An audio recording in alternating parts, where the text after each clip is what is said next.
I have an observation, and you tell me what you think. There were topics 10 years ago that were super hot. Like if you talked about sun canisters, like I did on several occasions, boy, oh boy, the Eheim canister crowd would attack you. You were, that was a piece of junk. You know, why are you pushing junk, blah, blah, blah. You would get attacked. There was like this Eheim cult. Not a knock on you if you use Eheim. They're fantastic canisters.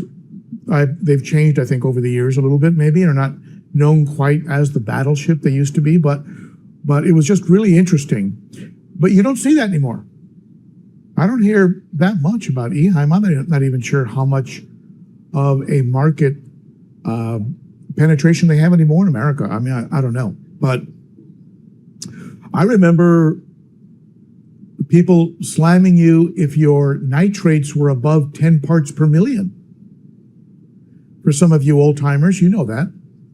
Your nitrates were over 20. Oh my goodness, you were the worst fish keeper in the world. You should leave the hobby immediately. You should put yourself under house arrest and maybe have somebody give you a few lashes. So you don't hear that much about that anymore. So I think in some ways we've sort of evolved. There's been a little bit of a common sense that's been interjected into the hobby, especially with research and that comes out that says that fish can actually be fine in much higher levels of nitrate than we imagined. Certain products that were attacked when they first came out are still running strong, and so they've through longevity they've shown that they're actually okay, and so maybe they were a good bargain. Ideas like you can't filter too much. Remember that? I was going, oh, you can't filter too much. A little bit of sense has kind of come in, and yeah, you can filter too much. You can waste a lot of energy, and really, that 75-gallon with the 3 Fluval FX6s on it was a bit of an overkill. And I think especially with people becoming smarter about beneficial bacteria, like you're only going to support the amount of beneficial bacteria you can support based on your stocking, your feeding, right? Waste production. So it doesn't matter if you have it in 10 canisters or 1 canister. The truth is the beneficial bacteria is going to not necessarily change, and you're not going to add to it by adding more filters, because it'll just populate the filter, it'll populate the substrate, it'll populate the decor, and it'll only populate to the level that you're feeding your fish. You don't hear too much drum beating about you can't over filter, you can't filter too much.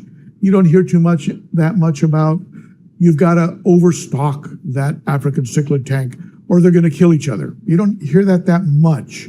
There are tanks out there that are understocked. I was understocked for a long time. I'd say I'm moderately stocked now, but you don't hear the banging of the drum. You've got to have 100 African cichlids in a 125, or they're going to kill. No, you don't hear that anymore.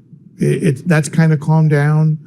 You see people with mixed tanks, mixed lakes, mixed types of fish that you wouldn't see together previously, and they would get trolled. Man, they'd be trolled hard.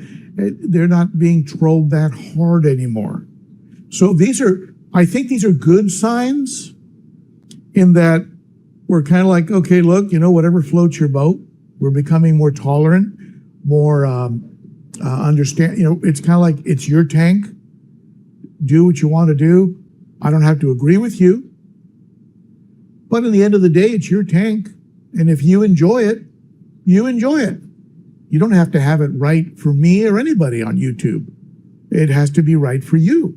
There was a time when if you kept an OB, you were considered, a subhuman cichlid keeper.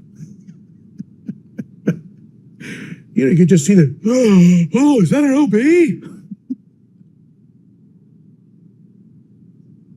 you're destroying the species. But if you're just keeping fish for enjoyment and you love the way an OB looks, keep an OB. I don't care. No one should care. Probably the point of all of this is this.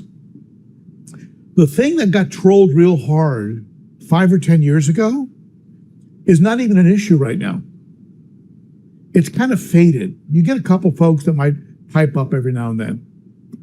So when you look at what's being trolled now, I mean, I don't know if some of you know of any topics that are being trolled real heavy right now in the fish world. I can think of a few. Just realize that in a few years, it's not even going to come up anymore. It's going to be, yeah, okay. Keep the tank you want.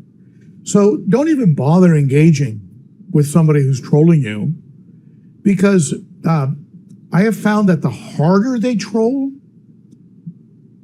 the quicker that topic is going to disappear. Because they're asserting it so, man, if you got to work that hard, there's something wrong with your argument. If you have to go into the realm of force and raising your voice and screaming and trolling and getting your posse to attack a channel and do this and do, you know what? You must have a very weak argument. And so there you go. What do you think? What topics do you see trolled right now that are probably going to be gone in 5 years? I'd be curious to hear what you have to say. Let's go ahead and open this up to a little bit of discussion. Since I've been on my soapbox here.